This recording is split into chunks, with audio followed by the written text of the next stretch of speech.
আমরা কঠোপনিষদের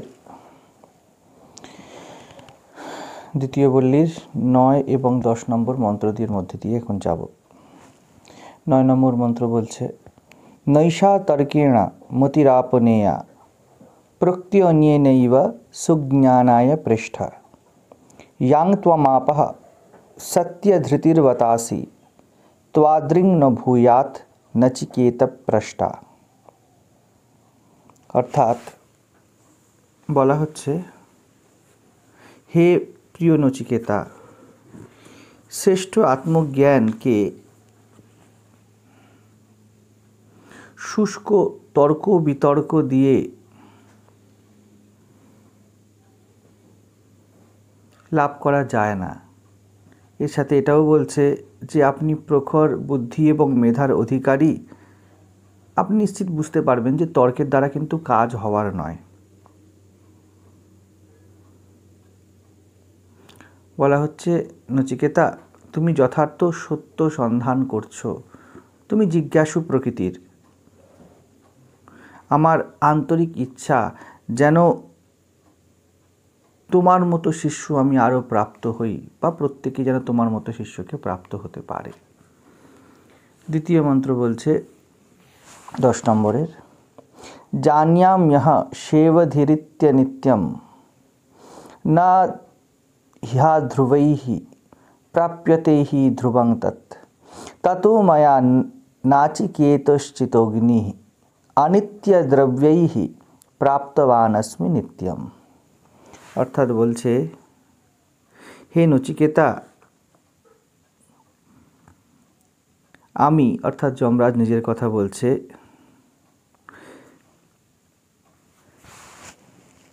জানি যে কাম্য কর্ম বা সকামভাবে কর্ম করা বা ভবিষ্যতের আশায় কর্ম করা বা এই জাগতিক সম্পদের জন্য যে কর্ম, এগুলি নশ্বর, এগুলি থাকবে না। অর্থাৎ এর বেশি দিন ভ্যালিডিটি নয়।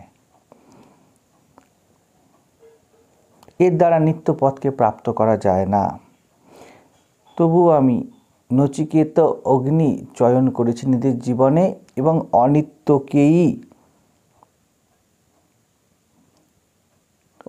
বস্তুর দ্বারাই সাধনা করে অভিলষিত নিত্য আত্মতত্ত্ব বা এই যমপদ প্রাপ্ত হয়েছে।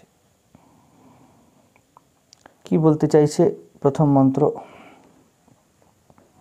বলছে, জিজ্ঞাসা ও তর্ক কখনো এক নয়। নচিকেতা, তুমি জিজ্ঞাসু প্রকৃতির। এখানে বুঝতে হবে ভালো করে, অহংকার আর আত্মার ভেদ বুঝিয়ে দেওয়া হচ্ছে। তর্ক আর জিজ্ঞাসা, অনেকে আধ্যাত্মে আসে কিউরিওসিটির জন্য, জানতে চাই, এর দ্বারাও হবার নয়। ততক্ষণ পর্যন্ত না কোনো কিছু আপনার অস্তিত্বের সাথে জড়িয়ে যায়, আপনার তার প্রতি প্রেম আসতে পারে না, ভালোবাসা আসতে পারে না। আর যখন কোনো কিছুতে প্রেম আসে, তখন কি আপনি সেই বিষয়ে কিউরিয়াস হন নাকি? কিউরিওসিটি দিয়ে শুধুমাত্র উপরি কিছু জ্ঞান হতে পারে। জিজ্ঞাসা অনেক অনেক গভীর বিষয়। গীতাতে শ্রীকৃষ্ণ বলছেন জিজ্ঞাসার কথা। 4 রকম মানুষ আমার ভজনা করে, অর্থাৎ সত্যের অনুসন্ধান করে। তার মধ্যে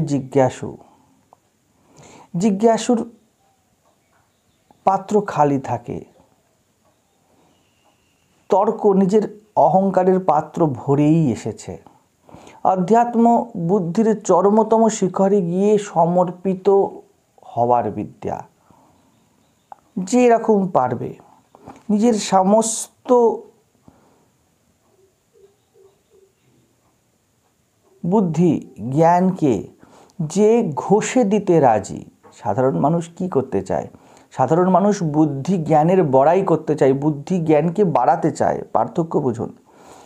আমার ইচ্ছা আমার বুদ্ধি জ্ঞান বাড়ুক।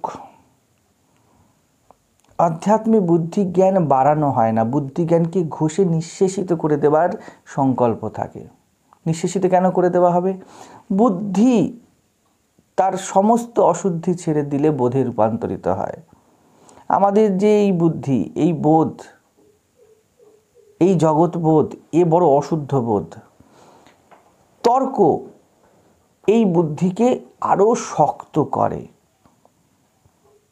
তর্ক অর্থাৎ কিন্তু, তর্ক অর্থাৎ যদি,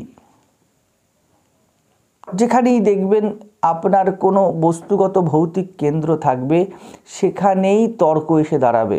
আপনি পরিষ্কার কথা পরিষ্কার বললে আপনি বলবেন কিন্তু ওটা তো এরকম হতে পারে, সেরমভাবে তো করা যায়, উনি তো তেমন বলেছিলেন। বুঝতে পারছেন? সরল সত্য যেন মনের কেন্দ্রে কোনো একটি ভৌতিক বা বস্তুগত ধারণা, ছবিকে শক্ত করে দাঁড় করিয়ে রেখেছেন। যখনই সত্য যাবে, সত্য সোজা তীরের মতো ভেদ করতে যাবে, ভেদ করতে করতে যাবে, ওকে পথ করে দিন, ওকে পথ করে দিতে হয়। তর্ক পথ দিতে চায় না। তর্ক বলছে আমি মাঝখানে দাঁড়িয়ে আছি, আমার উত্তর দাও, আমার জবাব দাও। জিজ্ঞাসা এমন নয়। জিজ্ঞাসা বলে আমি আমার সব খোয়াতে রাজি, সত্যের তীর যেন আমার হৃদয়ে এসে লাগে। আমি মাঝখানে কোনো ব্যারিয়ার রাখবো না, যদি কোনো ব্যারিয়ার থাকে ভেঙে দিন, আমি রাজি। নচিকেতাকে বলা হচ্ছে নচিকেতা এই রকম প্রকৃতির। কেন এই কথা নচিকেতাকে বলা হলো যে তর্কের দ্বারা হবে না? কারণ নচিকেতা ব্রাহ্মণ, জৈবিক সামাজিক পারিপার্শ্বিক সংস্কারে সে তার্কিক, শাস্ত্র ব্যাখ্যা, ব্যাকরণগত কচকচানি যাই বলুন না কেন, আপনি যদি নচিকেতাকে নচিকেতা ধরেন, নচিকেতাকে যদি অদ্বৈতলোকের হৃদয় ধরেন, অন্তঃকরণ ধরেন, সব ক্ষেত্রেই তার পারিপার্শ্বিক সংস্কার, ব্রাহ্মণের সংস্কার কি, সে শব্দ ব্যাকরণ শিখে বসে আছে, সে কথার মারপ্যাচ জানে, পণ্ডিত বা পাণ্ডিত্য তার মধ্যে স্বাভাবিক হয়ে আছে। তাই তর্ক অর্থাৎ শুধু তর্ক নয়, তর্ক অর্থাৎ সে সকল যুক্তি যা সত্যের পথ আটকে দাঁড়ায়। আপনি যখন কিন্তু যদি দিয়ে আপনার জীবনে সত্যকে আসার, নিজেকে জানার পথ অবরোধ করে দেন, সেই সবকে তর্ক জানুন। তর্ক মানে শুধু শব্দে নয়। আপনি যখন বলে এটা যদি হয় ওটা কি হবে, আচ্ছা আপনার কথা মানলাম, তাহলে জগতের কি হবে? নিজের আপনি উচ্চারণ না করলেও আপনার মনে তো এই সব থাকে, সব সময় থাকে। এই যে বিচার চলছে, সত্যের সামনে বিচার চলে না। তো যমরাজ বলছেন বা গুরু বলছে যে নচিকেতা নৈশা তর্কে না, তাকে তর্ক করব না। সত্য উদ্ঘাটনের জন্য যখন প্রশ্ন করা হয় তাকে পরিপ্রশ্ন বলা হয়, তাকে বাদ বলা হয়। কিন্তু তর্ক নিজে জিততে চায়। তর্ক অহংকারের অস্ত্র, জিজ্ঞাসা জ্ঞানের ভিক্ষা পাত্র।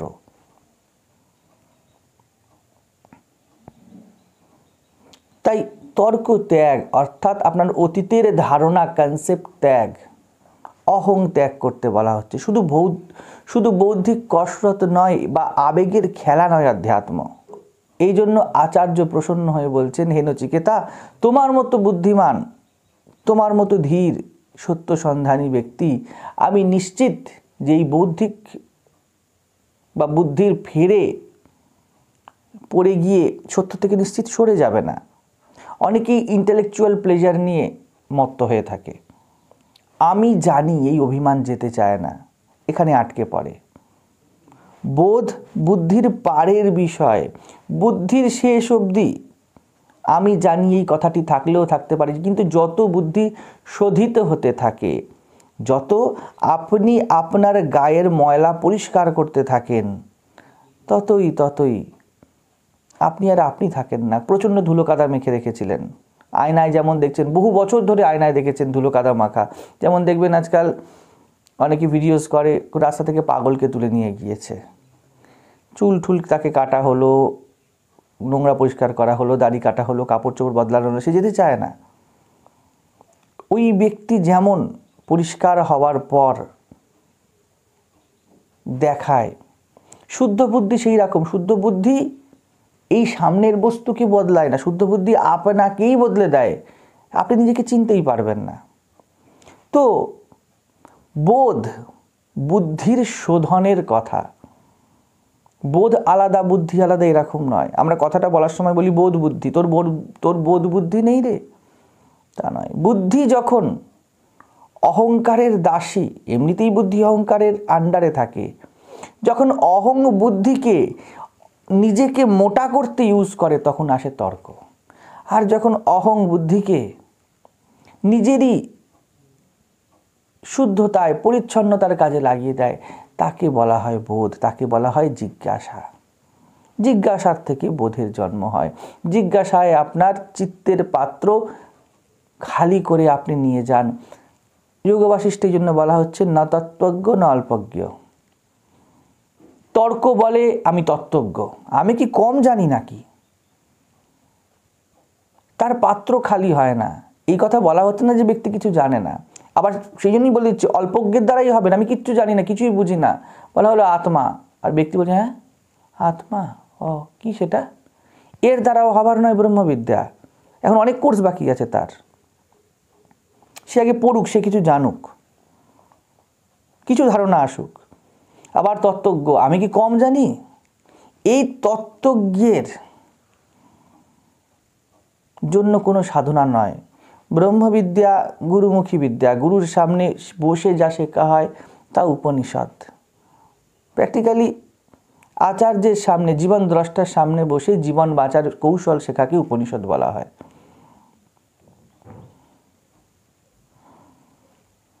অহং এই তর্কের মাধ্যমে একটি সূক্ষ্ম সুখ পায়, এই সুখ সে ছাড়তে চায় না। আমি বুঝেছি এটা থেকে যায়, সে নিজেকে যেন বাঁচাতে চাইছে। আচার্য বলছে নিজেকে বাঁচাতে চেয়েও না নচিকেতা, নিজের ব্রাহ্মণত্ব সংস্কারকে বাঁচাতে চেয়েও না। আমাদের জন্য কি, আমরা যেন অধ্যাত্ম বোঝার পথে কথায় কথায় আমরা যা হয়ে আছি সেই অবস্থার কুযুক্তি না দিই। আমার যদি এরম না হতো আমি কি করে দিতাম, আগে যদি জানতে পারতাম আমি কি করে দিতাম। কোনো আগে পরে নেই আপনার, এই মুহূর্তেই যা ঘটার ঘটবে। আর দ্বিতীয় কোনো আগে পরে না ছিল, না হতে পারে। এ সব অহংকারের যুক্তি, তার নিজের অস্তিত্বকে টিকিয়ে রাখার জন্য। জিজ্ঞাসা তখন আসে, জিজ্ঞাসাজনিত বিনয় তখন আসে, দুটোই আছে জিজ্ঞাসার মধ্যে। জানার ইচ্ছা আছে এবং আমি জানি না এই অ্যাকসেপ্টেন্স আছে। জানার ইচ্ছা পরিষ্কার এবং শুদ্ধ তখন হয় যখন আপনি স্বীকার করে নেন যে এই বিষয়ে আমার কনসেপ্ট ক্লিয়ার নয়, আমি ধারণা নেই আমার, আমাকে বলুন। জিজ্ঞাসায় সংকল্প তীব্র হয়, আমাকে জানতে হবে কারণ আমি জানি না। তর্কে কিন্তু জানার ইচ্ছা তীব্র নেই, তর্কে জেতার ইচ্ছা তীব্র।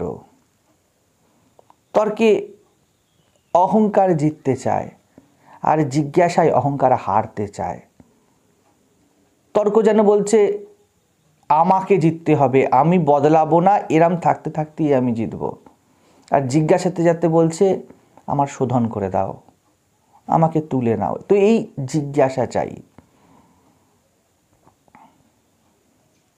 বোধ যেখানে আসে সেখানে ব্যক্তিত্ব নাই, তর্কের মধ্যে ব্যক্তিত্ব শক্ত করে দাঁড়িয়ে আছে।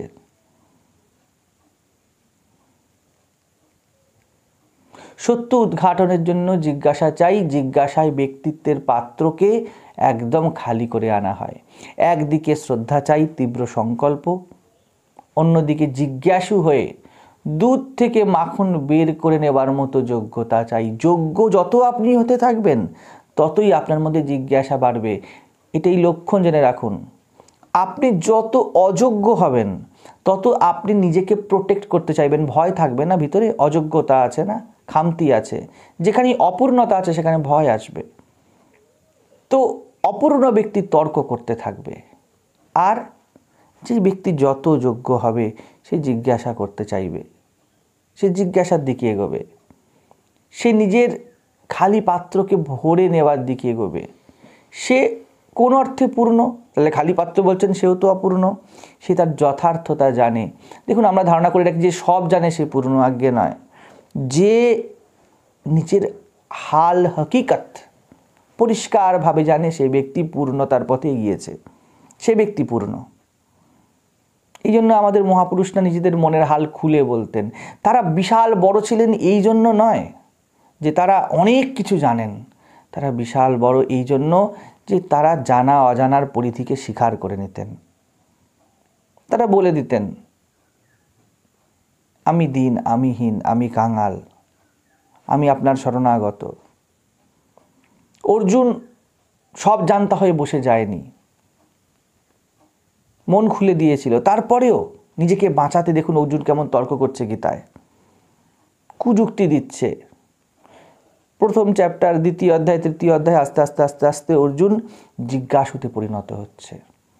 দ্বিতীয় অধ্যায় শুরুতে বলল শিষ্যস্তেহম, এই হলো জিজ্ঞাসু হয়ে যাবে, আমি জানতে চাই। শিষ্যত্ব অর্থাৎ যে জানতে চায়। আচার্য অশ্রদ্ধায় ব্রহ্মবিদ্যা দেবেন না। অশ্রদ্ধা অর্থাৎ ব্যক্তি কাজে কিছু করবে না, শুধু শুনে রেখে দেবে। মন্দ বৈরাগ্য হচ্ছে তখনও ব্রহ্মবিদ্যা কাজ করবে না, সেই জন্য দেবে না। ব্যক্তির এখনো পাওয়ার মধ্যে ইন্টেন্সিটি আসেনি, তার এখনো সূক্ষ্মতায় অভাব আছে, তার এখনো বিষয়ে রসে রুচি আছে, তখনও ব্রহ্মবিদ্যা দেবেন না। আবার সব জান তার তর্কতেও তিনি ব্রহ্মবিদ্যা দেবেন না, বা ব্রহ্মবিদ্যা ম্যানিফেস্ট করবে না, দিয়ে লাভ নেই। যেন পাথরের উপর একটা বীজ রেখে দেওয়া হয়েছে। তর্ক এইরকম, কারণ তর্ক তো হারবে না, তর্ক নিজেকে শক্ত করেছে। যেমন সরস মাটিতে যদি বীজ রেখে দেন অনায়াস অঙ্কুর হয়ে যায়, তেমনি জিজ্ঞাসার জমিতে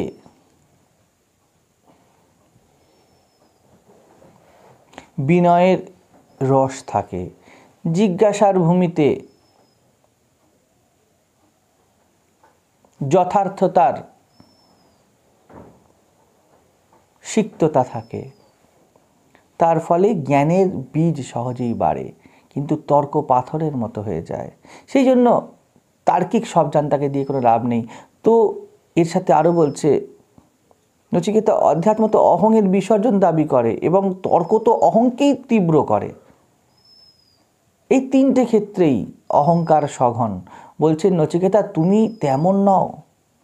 নচিকেতার আগের ইতিহাস বলছে নচিকেতা এরকম নয়, স্থিরভাবে দাঁড়িয়ে আছে, শুনছে। নচিকেতা কেটে দিচ্ছে না।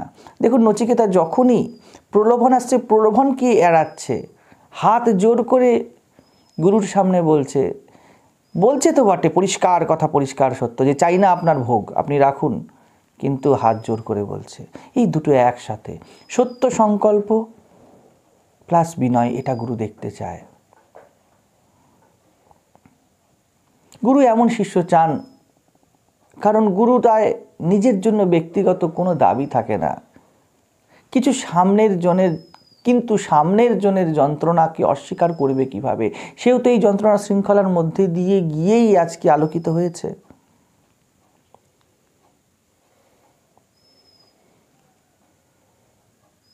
প্রকৃত সত্তাতে গুরু আর শিষ্যে কোনো ভেদ নেই। তো গুরুর কাছে একটি মাত্র এজেন্ডা থেকে যায়, একটি মাত্র জিনিস, যে যা আমি জীবন নিংড়ে বুঝেছি তা কাকে দিতে পারবো, সামনে একটা আধার চাই। এই আধার উপযুক্ত হলে তিনি বড় খুশি হন। গুরুর কাছে জল আছে এবং যত পাত্র সব ছিদ্র আছে, যেখানেই তিনি ছিদ্র ছাড়া পাত্র দেখেন বলেন এবারে আমি দিতে পারবো। গুরুর কাছে পাওয়ার কিছু নেই। যদি পাওয়ার কিছু থাকতো গুরু ব্যস্ত হয়ে যেতেন নিজের পাত্রকে রিপেয়ার করতে, কারণ আমাকে পেতে হবে না। আমরা এরকমই জীবন কাটাই, আমরা আমাদের প্রাপ্তির হাত বড় শক্ত রাখতে চাই। গুরু তা নয়, গুরুর শুধু দেওয়ার হাত আছে। যার দেওয়ার হাত আছে তাকেই শুধুমাত্র গুরু বলুন। তো গুরুর আনন্দ এই জাগতিক আনন্দ নয়। এই জগতের আনন্দ কি? আমার পাত্র স্ট্রং থাকবে, অর্থাৎ আমার পকেট ঠিক থাকবে, সব রকমের সিকিউরিটি থাকবে, এবং কোথা থেকে কি পাবো এই নিয়ে আমি ভরবো নিজেকে। টাকা দিয়ে, সম্পর্ক দিয়ে, বিষয় দিয়ে, ভৌতিকতা দিয়ে, যা পাবো দিয়ে ভরবো। গুরু ঠিক বিপরীত। আমরা যত ভরবো আমাদের দাঁত আস্তে আস্তে বেরিয়ে যায়। গুরু যখনই দেওয়ার পাত্র দেখে তার মধ্যে আনন্দের সমুদ্রে উদ্বেল হয়ে ওঠে। বলে কাউকে পেয়েছি যাকে আমি যা অমৃত পেয়েছি তা ঢেলে দিতে পারবো। বড় দুর্লভ জিনিস, দিলেই কাজে লাগাতে পারবে না। দেখি পাত্র কই, আধার কোথায়? ছিদ্র আছে পাত্রে, পড়ে যাবে। জল পড়ে গেলে তবুও নয় দুঃখ থাকে না, আবার পাবেন। কিন্তু অমৃত যদি পড়ে যায়, জীবনদায়ী ওষুধ যদি পড়ে যায়, ব্রহ্মবিদ্যা এরকম। তো গুরু খুব খুশি, নচিকেতার উপরে দেখা যাচ্ছে আচার্য খুব প্রসন্ন, বলছে যদি কাউকে এরকম পাই যে বুঝবে। শ্রীরামকৃষ্ণ বলতেন সব কলায়ের ডালের খদ্দের। স্বামীজিকে বললেন প্রথম যখন আসছেন নরেন দত্ত, বললে তুইও বললি বাপ মা আছে, হতাশ হলেন, দেখলেন পাত্রতা আসছে না, বলছেন তবে থাক পরে হবে।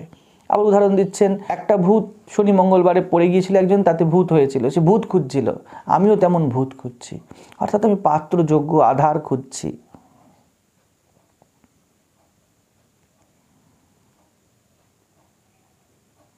শঙ্করের কাছেও একই জিনিস দেখা যায়, মহাপ্রভুর কাছেও একই জিনিস দেখা যায়।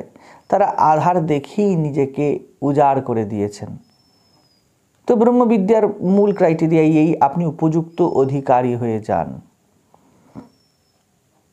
গুরু শেষ দেহধারী হিসাবে একটি জিনিস আঁকড়ে থাকে যে কিভাবে দেব।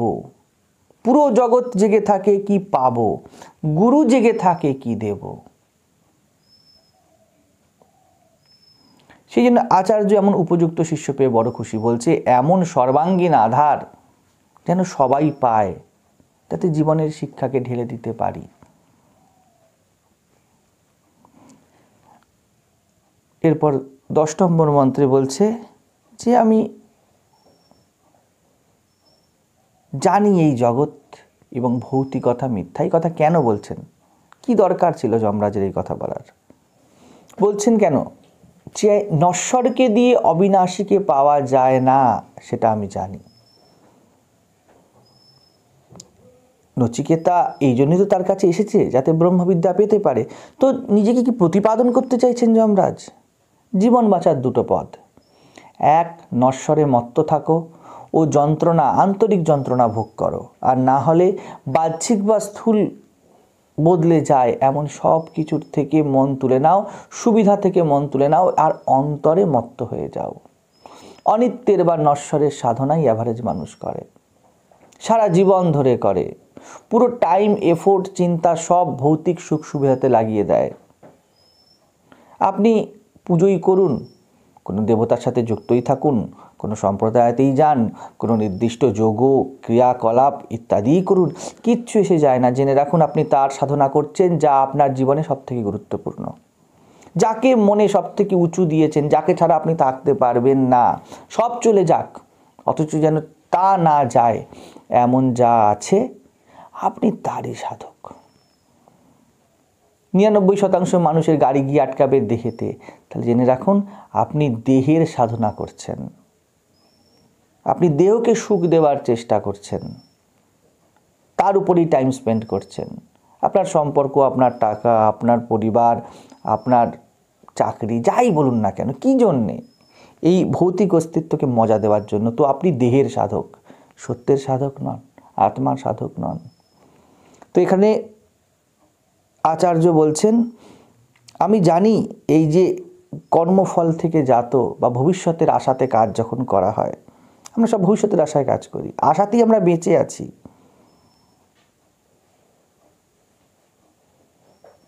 তো এই আশাতেই পুরো জগৎ চলে। আমি জানি যে এই সাধনা নশ্বর কখনোই অবিনাশীকে পাইয়ে দিতে পারে না। নশ্বর শব্দটা এই কারণে যমরাজ বলছেন, তিনি যমরাজ, তিনি কাল, গুরু কাল স্বরূপ। আপনার জীবনের কাল মানে কি? সব ভৌতিকতা যে নাশ করে দেয়, যিনি দৈহিক অস্তিত্বের, ভৌতিক অস্তিত্বের নাশকারী, তাকেই যম বলে। যমরাজের কাজই তো তাই। যমরাজ তো আর আপনার শরীরকে বগল দাবা করে নিয়ে যাবে না। কঠোপনিষদ বা উপনিষদ চেতনার বিজ্ঞান। আপনাকে যদি সিনেমাও দেখানো হয়, সিনেমায় দেখবেন যে হাতের মধ্যে একটা জ্যোতি নিয়ে চলে যাচ্ছেন যমরাজ। অর্থাৎ সূক্ষ্ম কিছু বোঝাতে চাইছে, আপনার থেকে আলাদা কিছু বোঝাতে চাইছে। তো যমরাজ প্রথমত কাল, কিন্তু তিনি রাজাও বটে। নচিকেতা যখন এসছে দেখা যাচ্ছে যে যমরাজের পরিবার আছে, ইত্যাদি আছে। অর্থাৎ বোঝাতে চাইছে যে বাহ্যিক দিক থেকে গুরু কপর্দক শূন্য হবে এরকম নয়।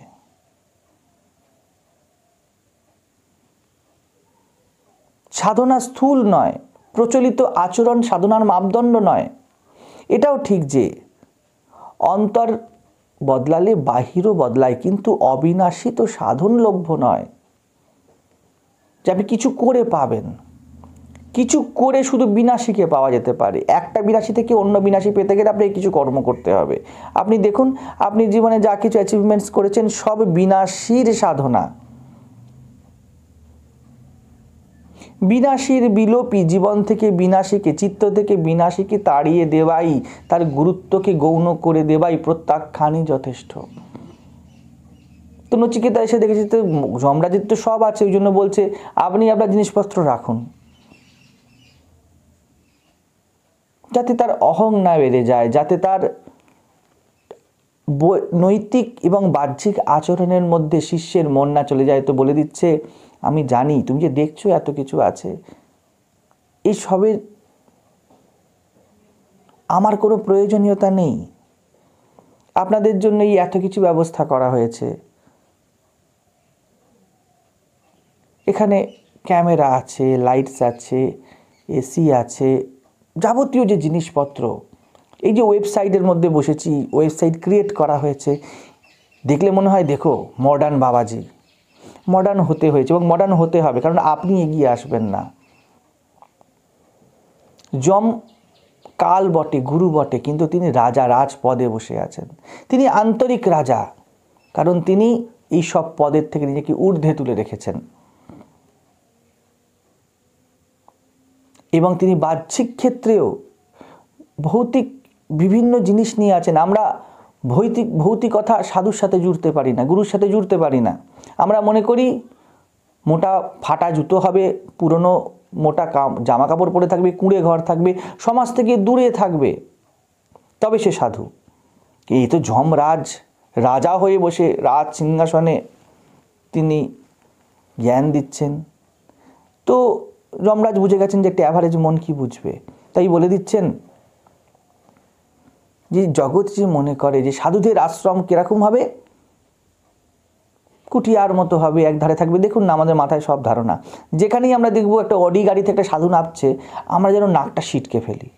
আমরা ভুলেই যাই যারা সত্য তাদের হাতেই তো সুবিধা ক্ষমতা থাকা উচিত, যাতে তার সৎ ব্যবহার সম্ভব। এবং তা করি না বলেই আমাদের সমাজ কোনো দুষ্ট রাজনেতা চালায়। আমরা সাধুকে সোজা বাইরে দেখিয়ে দিই, গুরুকে বছরে একবার দুবার, আর নিজের মেয়ের বা ছেলের প্রয়োজনের জন্য উড়ছে। আপনি যে সন্তানের প্রয়োজনে খরচ করবেন না বা ব্যক্তিগত প্রয়োজনে খরচ করবেন না তা বলা হচ্ছে না, কিন্তু বুঝুন তো ভালো করে কোন খাতে দিলে তা আপনার যথার্থ কল্যাণ বা হিত হবে। মজা, উত্তেজনা আর কল্যাণ এক জিনিস একেবারেই নয়, একেবারেই নয়। সমাজ বারংবার, বিশেষ করে ভারতীয় সমাজ বারংবার যখনই ভৌতিকতা দেখেছে প্রশ্ন তুলেছে, সন্দেহ তুলেছে, কারণ ধারণাই হলো স্থূল বা লিটারালি কোনো সুযোগ সুবিধা যেন যারা সত্যের পথে আছে তাদের থাকবে না। দেখুন না, আপনার যারা মহাপুরুষ সত্য সন্ধানী তাদের বিষয়ে আপনাদের 99% মানুষের ধারণা এই হবে, তিনি কুড়ে ঘরে বসে আছেন, তিনি কবিরের মতো কাপড় বুনছেন, তিনি না হয় খেতে পাচ্ছেন না। এই জিনিসগুলি তাদের জগতে উদাসীনতা জনিত হয়, কিন্তু এটা তাদের পক্ষে লাভকর, কারণ তাদের এগুলি চাই না, সত্যিই চাই না। কিন্তু আপনার ক্ষেত্রে হানিকর, কারণ তাদের হাতে যদি শক্তি না থাকে, সামর্থ্য না থাকে, তাদের হাতে যদি আপনার কাছে পৌঁছানোর মাধ্যম না থাকে, আপনি অন্ধকারে থেকে যাবেন, আপনি বঞ্চিত থেকে যাবেন। আজকে যদি ওয়েবসাইটে বসে কঠোপনিষদ বলার যে ব্যবস্থা, এর জন্য যা কিছু দরকার এগুলি না করা হতো, আজকে আপনি আমাকে শুনতেন না। যমরাজ যদি একটি সঠিক জায়গাতে না থাকতো, রমতা যোগী হতো, তো নচিকেতা আসতো কোথায়? যমগৃহে আসতো কিভাবে? গুরুগৃহে আসতো কিভাবে? নচিকেতা বা একজন ব্যক্তি গিয়ে দেখবে, বাহ ভালো প্রাসাদ বানিয়ে রেখেছো, সব বানিয়ে রেখেছো, আর আমাকে লেকচার মারছো ভালো করে। সেটা যাতে না হয় বলে দিচ্ছেন যে আমি নাচিকেত অগ্নির চয়ন করেছি। অর্থাৎ আমি অলিপ্ততার অগ্নিতে নিজেকে পুড়িয়েছি, আমি এগুলি থাকলেও লিপ্ত নই। ব্যক্তিগতভাবে আমার কতখানি জিনিস প্রয়োজন, আমাদের আশ্রমে অন্তত পক্ষে 1 ডজনের বেশি কম্বল রাখা হয়েছে, আমার একটি লাগে, দেখলে মনে হবে বাবা, মহারাজদের প্রচুর লাগে, আগে নয়। এই ব্যবস্থা আপনাদের জন্য করা, যারা সত্যের পথে জীবন কাটাতে চায় তাদের জন্য করা। ভারতে বরাবর এই কাজটি করা হয়েছে। ভারতে একের পর এক শয়ে শয়ে মহাত্মা সন্ত সাধু এসেছে, তবুও সমাজ এত অন্ধকারে কেন, এত কুসংস্কার, এত মান্যতা, এত ফেক বাবাজি কেন, এত প্রথা পরম্পরা সম্প্রদায় বিভক্ত কেন? কারণ ভারত কখনোই তাদের প্রাণ পুরুষদেরকে জীবনকে লিড দিতে দেয়নি। সত্যের সন্ধান করার আদিতম দেশ ভারত, অথচ জগতের মধ্যে সবথেকে করাপ্টেড দেশও ভারত। দুটো একসাথে কি করে ঘটে গেল? নিশ্চিত সে এমন কিছু মূল্যবোধ বসিয়ে রেখেছে যাতে সে নিজেকেই নিজে খাচ্ছে। আপনার বাড়িতে বাবা কয়েক কোটি টাকা আপনার জন্য রেখে গেছে, তবু আপনার এত রোগ শোক কেন? নিশ্চিত ওই টাকার যথার্থ ব্যবহার আপনি করেননি, কোনো নেশা ভাঙ করেছেন, এদিকে ওদিকে খেলে উড়িয়েছেন। আপনার এত বিপদ কেন, আপনার এত কোর্ট কেস কেন? নিশ্চিত ওই টাকাকে দুর্ব্যবহার করেছেন, সৎ ব্যবহার করেননি। ভারতও তেমন, মহাপুরুষদের প্রণাম করেছে, কিন্তু ভারতের এই বিরাট জনসমাজ সাধুকে, মহাপুরুষকে, তাদের জীবনকে লিড দেওয়ার ক্ষমতা দেয়নি। স্থূলভাবে তারা ধরে নিয়েছে এদেরকে প্রণাম করতে হয়, মালা পরাতে হয়, সন্দেশ সামনে ভোগ চড়াতে হয় এবং জীবন নিজের মতো কাটাতে হয়। তো যমরাজ বলছেন, আমি নাচিকেত অগ্নির চয়ন করেছি, আমি নিষ্কামভাবে এই কর্মগুলো করেছি। বোঝো, এই ব্যবস্থা নচিকেতা তোমার জন্য, যাতে তুমি আসতে পারো, আমার জন্য নয়। এটি এই জন্য বলে দিচ্ছেন যাতে অশ্রদ্ধার উদয় না হয়। সম্ভাব্য যা যা প্রশ্ন মানুষের মনে উঠতে পারে তার উপনিষদ সমাধান করে দিচ্ছে। প্রশ্ন উঠতেই পারে যে কোনো ঋষির কাছে না গিয়ে নচিকেতা যমের কাছে কেন গেল, উপাখ্যান এমনভাবেও কেন লেখা হলো? খুব সাংকেতিক অর্থে লেখা হয়েছে। প্রথমত, যম মানে কাল, যে ভৌতিকতা নাশ করে, এবং তিনি রাজাও বটে, অর্থাৎ তিনি এই ব্যবস্থাও করে রেখেছেন যাতে জীব কালের পারে যেতে পারে, ভৌতিকতার ঊর্ধ্বে ওঠাতে পারে। তার ব্যবস্থা যমের কাছে আছে, আচার্যের কাছে আছে। নচিকেতার মতো অধিকারী, সেই জন্য বলছে আমি যেন আরও পাই, অনেকে যেন আরও পায়, অর্থাৎ আরও ব্যবস্থা আছে, আসুক আরও।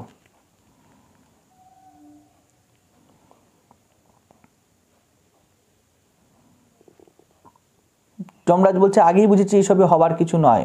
ভৌতিকভাবে যজ্ঞ যখন হয়, কাঠ ঘি এই সব দিয়েই তো হোম হয়, তখন যা কিছু ভৌতিক দেখা যাচ্ছে তার ব্যবহার করে সত্যের জন্য দেহ মন বুদ্ধি এই সব কিছুকে আহুতি চড়ানো হয়। সেখানে সত্য পৌঁছাতে পারে না।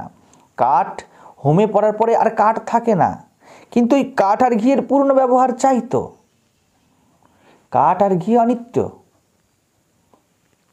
কিন্তু যে যজ্ঞের ধূম, যে অগ্নি উৎপন্ন হবে তা জীবনকে প্রকাশ করবে। অনিত্য দিয়ে আমি নিত্যকে পেয়েছি, অর্থাৎ এই যে ভৌতিক অস্তিত্ব তার সাথে আমার কোনো লিপ্ততা নেই। ভৌতিক অস্তিত্বকে ব্যবহার করে আমাদের ধারণা থাকে যে সব কিছু ছেড়ে দিয়ে এক ধার হয়ে যেতে হবে। উপনিষদ তা বলছে না, উপনিষদ বলছে ভৌতিকতার ব্যবহার করতে হবে। সাধু হলেও তো কমণ্ডলু চাই, দুটো কাপড় চাই, থাকার জায়গা চাই। তা তোমার কাছে যখন, বা আপনাদের কাছে যদি অর্থ থাকে, প্রতিপত্তি থাকে, তাকে ত্যাগ করে বেরিয়ে যেতে হবে তা বলা হচ্ছে না, বলা হচ্ছে যথার্থ ব্যবহার করো। উপনিষদ পড়ার দিকে আসো, উপনিষদ কোর্স পারচেসের দিকে আসো, গীতার ক্লাসের দিকে যাও, সৎসঙ্গের দিকে যাও, যারা সত্যের কাজ করছে তাদেরকে সহায়তা দাও। টাকা আপনার কাছে আছে 10 লাখ, আপনার চাই 2 লাখ, তা 8 লাখ কি পুড়িয়ে দেবেন? সহায়তায় লাগান অন্যের। এই অন্যকে বাঁচার সময় দেখুন ক্রাইটেরিয়া হিসাবে চিত্তের প্রশান্তি। কিভাবে জনমানুষের শান্তি জীবনে আসে, নিজের শান্তি জীবনে আসে, তাতে নিয়োগ করুন। ওয়াইস হন, অনিত্যকে নিত্যের সেবায় লাগিয়ে দিন। অনিত্যের ত্যাগ অর্থাৎ অনিত্যকে অনিত্য অস্তিত্বের জন্যে, অহংকারের জন্য না লাগানোই অনিত্যের ত্যাগ। অনিত্যকে নিত্যের পথে লাগিয়ে দিন, শক্তিকে শিবের দাসী করে দিন। বলছে নাচিকেত অগ্নির চয়ন করেছি আমি, অর্থাৎ জীবনকে প্রকাশিত করার জন্য এই যা দেখছো এই সব ব্যবস্থা করা, নিজের জীবন প্রকাশিত এবং তোমাদের জীবন প্রকাশিত করার জন্য।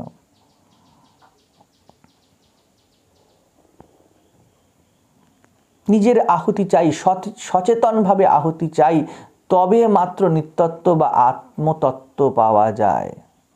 আমি নিজের অনিত্য অস্তিত্বের আহুতি চড়িয়েছি নাচিকেত অগ্নিতে, অলিপ্ততার অগ্নি তাতে জ্বালিয়েছি। নিজেকে জানতে নিজেরই আহুতি চাই। জগতের সব বিষয় পেতে আপনি কিছু ইনভেস্ট করবেন, তারপর কিছু পাবেন, কিন্তু আত্মতত্ত্বের জন্য আপনার নিজেকেই আহুতি দিতে হবে। তো যমরাজ বলছেন নচিকেতা আমি নিজেকে আহুতি দিয়েছি, আমি ওই পথেই এগিয়েছি। যমপদ অর্থাৎ আচার্য পদ, ভৌতিকতার নাশকারী হয়েছি আমি। শুধু ভৌতিকতার নাশকারী নয়, এর রাজা হয়েছি, অর্থাৎ আমি কালের উপরে উঠেছি। তাই অন্যকে কালের ঊর্ধ্বে নিয়ে যাবার ক্ষমতা আমার এসেছে। জীবনে বস্তু তো বিষয় তো আছে, কিন্তু আমি নির্বিষয়ী নচিকেতা, আমি অবস্তু পদে রয়েছি। কারণ আমি জানি যে এসব কাজের নয়, অর্থাৎ বোধ মাত্র চাই। ত্যাগ বাহ্যিক নয়, তাকে আগে আন্তরিক হতে হবে। আত্মতত্ত্ব নৈতিক নিয়মাদির বশীভূত হয়ে চলবে না, আন্ডারস্ট্যান্ডিংই আপনাকে এই ক্ষেত্রে বাঁচাবে। তো যথার্থ আন্ডারস্ট্যান্ডিং আনো। যেন আচার্য নিজের উদাহরণ দিয়ে শিষ্যকে তৈরি করে দিচ্ছেন, বলছেন নচিকেতা বি রেডি, তৈরি থাকো, নীতি নিয়ম করে এখানে কিছু পাবে না। প্রচলিত ছবিতে এই ছবি মিলবে না। যেখানেই সত্য দেখুন সেখানে প্রচলিত ছবিকে ভাঙা হয়েছে। সেই জন্য নচিকেতাকে বলা হচ্ছে, যমরাজ প্রসন্ন হয়ে যে তুমি তৈরি হও। এই চাকচিক্য দেখে বা এই ভৌতিক অস্তিত্বকে দেখে মনে করো না যে এর প্রয়োজন নেই। আপনারা মনে করবেন না যে জগতের কোনো বস্তুর প্রয়োজন নেই, তার ব্যবহারিক মূল্য আছে, এবং যথার্থ ব্যবহারই হলো যখন আপনি একে পরমার্থে লাগিয়ে দিতে পারেন। পরমার্থে লাগান নিজের সব শক্তিকে, নিজের এনার্জিকে। উপনিষদ তাই বলতে চাইছে।